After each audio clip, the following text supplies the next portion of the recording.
নমস্কার। চামেলির গল্পের তরী চ্যানেলে সবাইকে স্বাগত জানাই।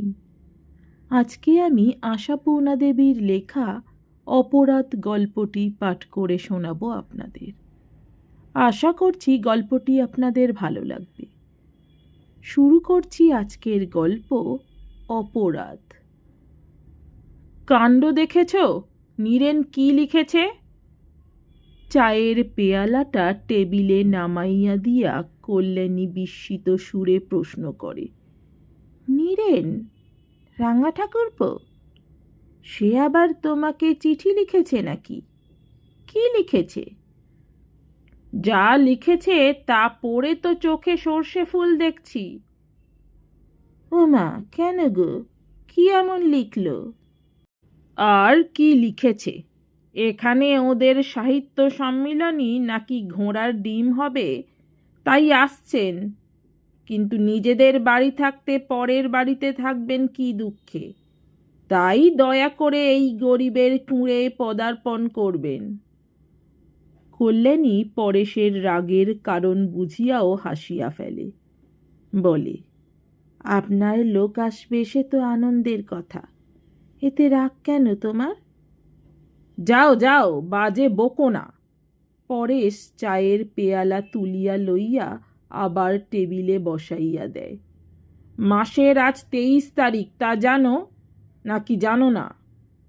খুব জানি, হারে হারে জানি। তবে তা বলে কি হবে?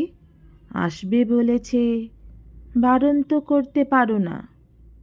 কেন পারবো না? গরিবের অনেক কিছুই পারতে হয়। আমি লিখে দিচ্ছি সোজাসুজি। দল ছাড়া হয়ে এত দূরে থাকার চাইতে তোমারও খাঁটি কলকাতাতে থাকাই সুবিধে। ধ্যাৎ, তাই কখনো বলা যায়? ওর নিজের সুবিধে অসুবিধে না ভেবে কি আর লিখেছে? তাহলে বুঝতে পারবে তোমার ইচ্ছে নেই। পারলে আর করা যাবে কি? চালাবো কি করে তাই বলো। যদি আমাদের মতো অবস্থার লোক হতো আলাদা কথা ছিল। ওরা কি চালে চলে তা জানো না তুমি? দুনিয়ায় যে দুঃখ কষ্ট অভাব অভিযোগ আছে সে কথা যেন মানতেই চায় না। হ্যাঁ, জানি। ও বাড়ির কাকার বাড়ি গিয়েছি তো 2-1 বার, নতুন বউ ছিলাম যখন। কি সুন্দর বাড়ি, কি চমৎকার সাজানো, কত গয়না খুড়িমার। তেমনি কি সুন্দর অহংকার, কি চমৎকার লম্বা চাল। নতুন খুড়ি আমাদের মা জেঠিমার সঙ্গে ভালো করে কথাই বলতেন না, বুঝলে? কল্যাণী হাসিয়া বলে, সেই রাগ আছে এখনো? রাগ মোটেই নয়, তবে মনে আছে এই পর্যন্ত।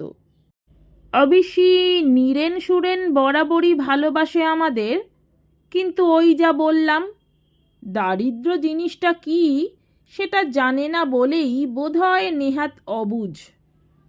আমাদের খাওয়া পড়া চাল চলন দেখলে মিনিটে মিনিটে অবাক হবে, এই আর কি। কল্যাণী মিনিট খানেক চুপচাপ থাকিয়া বলে, কদিন থাকবে? কে জানে কদিন, তবে সপ্তাহখানেকের কম কি আর। এতক্ষণ পরে সর পড়িয়ে যাওয়া ঠান্ডা চাটা তুলিয়া লইয়া এক নিঃশ্বাসে শেষ করিয়া ফেলে পরেশ। মুখ দেখিয়া মনে হয় নিমের পাঁচন গিলিয়াছে বুঝি। কল্যাণী খানিক পরে ঘুরিয়া আসিয়া আবার বলে, দেখো, বারণ করে দেওয়াটা কি ঠিক হবে? যতই হোক জ্ঞাতি, এই নিন্দেটুকু চিরদিন রয়ে যাবে। লোকলজ্জা বলে একটা কথা আছে তো। আছে তা পরেশও জানে না এমন নয়, কিন্তু নিজের পকেটের অবস্থা কল্পনা করিলেই যে হাত পা ঠান্ডা হইয়া আসে তার। মাসের শেষের 7-8টা দিন যে কিভাবে চলে একমাত্র ভগবান জানেন। কল্যাণী তো লোকলজ্জার দোহাই পাড়িয়া নিজের বুদ্ধি বিবেচনার প্রমাণ দিল। কিন্তু বিবেচনার আরও একটা দিক কি নাই? পরেশের সারা মাসের সমগ্র সংসারের খরচ, নীরেনের 1 মাসের সিগারেটের খরচা হওয়াও বিচিত্র নয়, হয়তো আরও বেশি। তাহাকে ডাকিয়া আনিয়া 7 দিন চালানোই কি সোজা? কিছুটা অন্তত সৌষ্ঠব করিয়া চালানো। সৌষ্ঠব করিতে গেলে নিজেদের পরন পরিচ্ছদ, বিছানা বালিশ সব কিছুর উপরই সাময়িক একটু প্রলেপ লাগাইতে হয়। অতিথির জন্য আহার আয়োজনে যেটুকু বৈচিত্র্য বা আড়ম্বর, অতিথির সঙ্গে সঙ্গে নিজেদেরও ভাগ পাইতে হয় তার। মাথার তেল, দাঁতের মাজন হইতে শুরু করিয়া চায়ের পেয়ালা, পিরিচ পর্যন্ত সব কিছুরই উপর হইতে দারিদ্র্যের জীর্ণ বিবর্ণতা দূর করিতে গেলে কোথায় গিয়া ডুবিতে হয় তার কি হিসাব আছে? আর যদি দৈন্যের চরম রূপকে গোপন করার চেষ্টা মাত্র না করিয়া ভিক্ষুকের বেশে দাঁড়াও তো সে আলাদা কথা। হয়তো করুণার বশে উপহারের ছদ্মবেশ পরাইয়া কিছু সাহায্য করিয়া যাইতেও পারে নীরেন। কিন্তু কেন? চক্ষুলজ্জা জিনিসটা কি এত প্রবল পরাক্রমশালী? কল্যাণীর তাই মত। পরেশই যে একেবারে চোখের চামড়াহীন তাও তো নয়। অনেক ভাবিয়া চিন্তিয়াই সে এমন অভদ্রের মতো প্রস্তাবটা করিতে চাহিতেছিল। কিন্তু আর কিন্তু ঘণ্টাখানেক ধরিয়া অনেক খসড়া, অনেক মুসাবিদার পর লাঠি বজায় রাখিয়া সাপ মারা, কৌশল সম্বলিত একখানি চিঠি খাড়া করিয়া কলমটি সবে নামাইয়া কল্যাণীকে ডাক দিয়াছে পরেশ। হঠাৎ উঠানের দরজার কাছে বহুদিন পূর্বে শ্রুত পরিচিত কণ্ঠটি বাজিয়া ওঠে। কই নতুনদা, খবর কি? বাড়িতে আহটা হতো? মুহূর্তের মধ্যে চিঠিখানা বিছানার তলায় চালান করিয়া দিয়া বিবর্ণ মুখে হাসি টানিয়া আনিতে আনিতে পরেশ ঘরের বাহিরে আসিয়া দাঁড়ায়। আরে তুমি আজকেই এসে পড়লে যে? এই তোমাকে চিঠি লিখতে বসছিলাম। নীরেন পিছনের কুলিটার হাতে খুচরা গনিয়া পয়সা দিতে দিতে সহাস্যে বলে, কি লিখছিলে? ভাষা, যদিও তুমি আসিবে শুনিয়া যার পরনাই আনন্দিত হইলাম, কিন্তু ইত্যাদি। অতএব কুলিবাহিত চকচকে চামড়ার সুটকেসটা এবং নীরেনের গায়ের ঝকঝকে গরদের পাঞ্জাবিটার পানে চকিত দৃষ্টি ফেলিয়া পরেশ হো শব্দে হাসিয়া ওঠে। তা কেন, সোজাসুজি বলেই দিচ্ছিলাম, এসো না হে ভায়া, আমার এখানে জায়গা হবে না। তোমার বৌদি আবার নিজেদের নিভৃত কুঞ্জে বাইরের লোকের ভিড় পছন্দ করেন না কি না? যে সুরে বলা হয় কথাটা, তাতে অবশ্য সন্দেহ থাকে না যে নিতান্তই পরিহাস এটা। বলা বাহুল্য, কল্যাণীও আসিয়া দাঁড়াইয়াছিল। মিথ্যা রাগের ভান দেখাইয়া বলে, দেখছো রাঙা ঠাকুরপো, দেখো খামোকা ভদ্রমহিলার নামে কিরকম মিথ্যে অপবাদ দেওয়া। মানহানির মামলা আনুন বলিয়া উঠিয়া আসে নীরেন। কই ছেলে মেয়েদের দেখতে পাচ্ছি না যে? গেছে খেলা করতে, আসবে এক্ষুনি। তারপর তোমার খবর কি? আমাদের খবরের জন্যে তো ঘুম হচ্ছে না আপনার। নেহাত প্রাণের টানে এসে পড়লাম, তাই। ইস, নিজের কাজ না পড়লে আসতেন যে। হয়েছে হয়েছে, ঝগড়া টগড়া সব তোলা থাক। এখন সকলের আগে 1 পেয়ালা চা আনুন দিকি। চা? 1 পেয়ালা চা? আকাশ হইতে আছাড় খাইলে কেমন লাগে। হীরের আংটি, গরদের পাঞ্জাবি আর 52 ইঞ্চির ফরাসডাঙার ধুতি পরা এই সুকান্তি ভদ্রলোককে কোন পেয়ালায় চা দিবে কল্যাণী? মোটা মোটা যে গোটা 3-4 পেয়ালা আছে বাড়িতে, তার সবগুলাই যে হাতল ভাঙা। পিরিচি বা কই? প্রস্তুত হইবার অবকাশ মাত্র না দিয়া এরকম অভব্যের মতো আসিবার কি প্রয়োজন ছিল নীরেনের? ছেলে মেয়েরা বেড়াইয়া ফিরিবে এক্ষুনি। সন্তুর পরনে কি আছে? নীল ডোরা কাটা সেই হাফ শার্টটা না? কলারটা কবে যেন ছিঁড়িয়া উধাও হইয়া গিয়াছে যার। মিনুর গায়ে কল্যাণীর কোন জন্মের পুরানো একখানা ভয়েল শাড়ি কাটা ফ্রক। পাশের বাড়ির লতিকার কাছ হইতে শ্বেত পাথরের মতো দেখিতে সেই পেয়ালা একটা চাহিয়া আনা যায়, কিন্তু ছেলে মেয়েদের জামা জুতা, নিজের শ্রীহীন শাড়িখানাও কি কিছুই পীড়াদায়ক নয়? চিন্তা বাতাসের চাইতেও নাকি দ্রুতগামী। পলকের মধ্যে কত কি তো ভাবিয়া ফেলিল কল্যাণী। তবু কত অজস্রই বাকি রহিল। হীরের আংটি আর 52 ইঞ্চি ধুতির মালিকটি রহিয়াই গেল যখন। মিনিটে মিনিটে নতুন নতুন বিপদ আসিয়া দেখা দেয় নতুনতর দুশ্চিন্তা। প্রতি পদক্ষেপে, প্রতিটি আচরণে কি নিদারুণ লজ্জা। নীরেন অবশ্য চাল ফলায় না, কিন্তু তার স্বাভাবিকত্বটুকুও যে পরেশের চোখে রীতিমতো চাল। গায়ের রক্ত নিংড়াইয়া প্রাণপাত করিয়া যে আয়োজনটুকু করিয়া আনে পরেশ, সংসারের হাড় ভাঙা খাটুনির মধ্যে কত কষ্টে কত যত্নে কল্যাণী যা পাতে তুলিয়া দেয়, সেই মহামূল্য জিনিসগুলো কি অনায়াস অবহেলাতেই পাতের নিচে ফেলিয়া দেয় নীরেন। সন্দেশ রসগোল্লার মতো দুর্লভ বস্তুই কিনা আধখানা খাইয়া বাকিটা জলের গ্লাসে ডুবাইয়া দিতে কিছুমাত্র দ্বিধা করে না নীরেন। এই 4 দিনের মধ্যে 3 দিন এই মর্মান্তিক দৃশ্য দেখিতে হইয়াছে পরেশকে।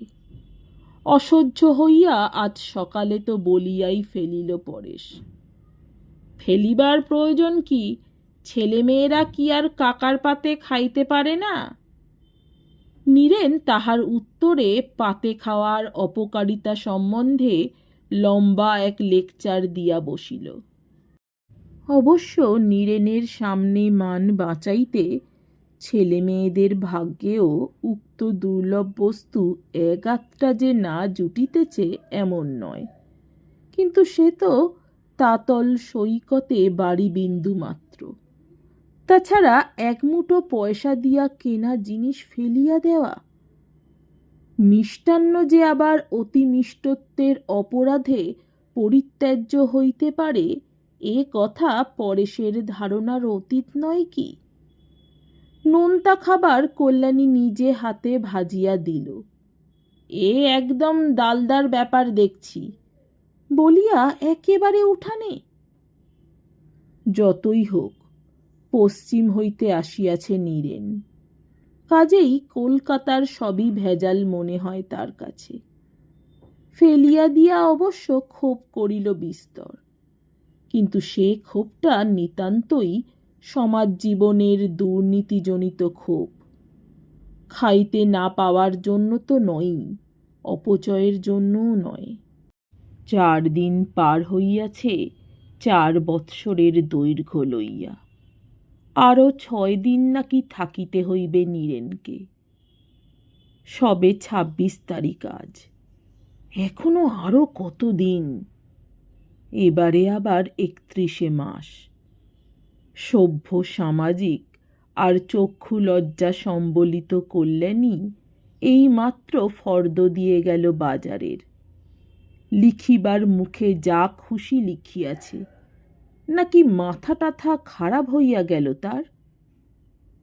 শ্রাবণ মাস শেষ হয় নাই এখন, বলে কিনা ফুলকপি আর মটরশুঁটি। ইঁচড় আর সজনে ডাঁটাই বা নয় কেন তবে? মাংস, ডিম, ফুলকপি, মটরশুঁটি, বড় কই মাছ, অনেকগুলা বাগদা চিংড়ি, লাউ আর নারকেল, কিশমিশ, আলু বখরা, কত ফিরিস্তি।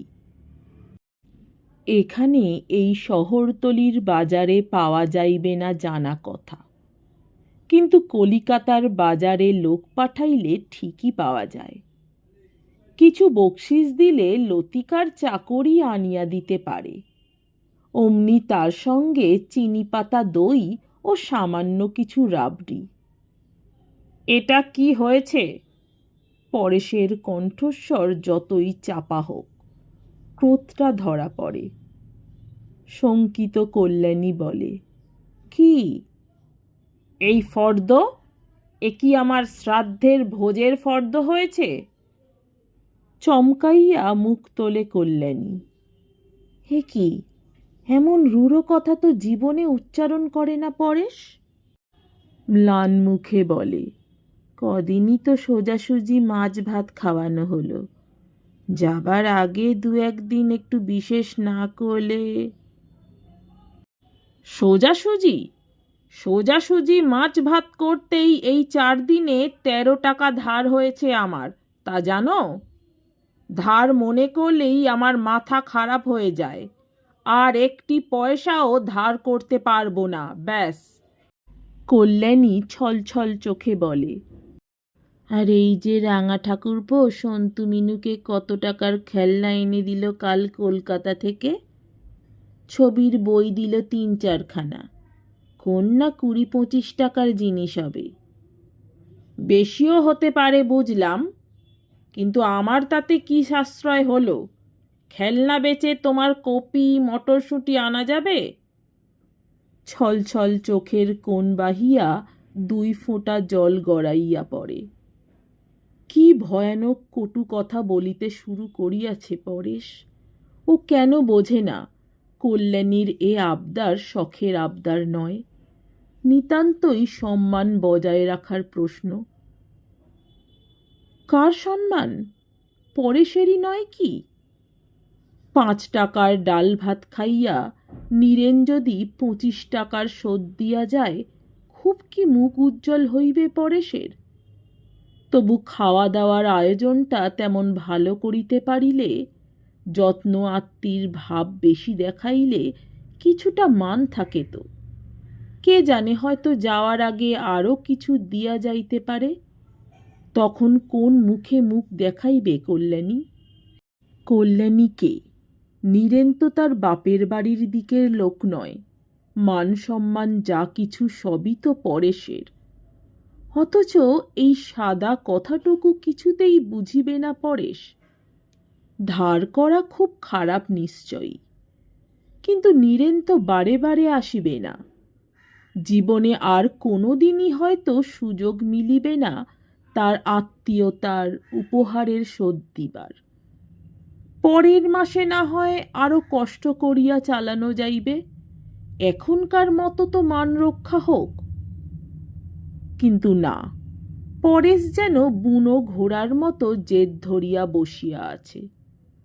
অনেক তর্কের পরও ধার আর 1 পয়সাও করিতে রাজি হয় না সে। হ্যাঁ, ভালো ভালো দামি জিনিস আনিয়া দিবে না কেন? কল্যাণী দিক টাকা, যদি তেমন সঞ্চিত অর্থ তার থাকে কোথাও। হায় ভগবান, পরেশ কি জানে না কল্যাণীর কোথায় কি আছে? একটি ফুটো পয়সাই কি কল্যাণীর নিজের বলিয়া তোলা আছে কোথাও? সোনা বলিতে 1 ছিটে তাই কি বজায় আছে? সন্তুর টাইফয়েডে সেবার রাং রত্তিটুকুও গেছে যে। তবু রাগে দুঃখে একটা অবিমিশ্রকারিতা করিয়া বসে কল্যাণী। বলে, বেশ, তুমি ধার করে করো এখন, শোধ দেব আমি। বটে নাকি? তা বেশ, ভালো ভালো। বেশি করে কিছু নাও না, বরং যাবার সময় নীরেনের বউ ছেলের নাম করে 1 হাঁড়ি মিষ্টিও দেওয়া যাবে 10 টাকা দিয়ে। কুটিল একটু হাসি হাসিয়া পরেশ ফর্দটা হাতে বাহির হইয়া যায়।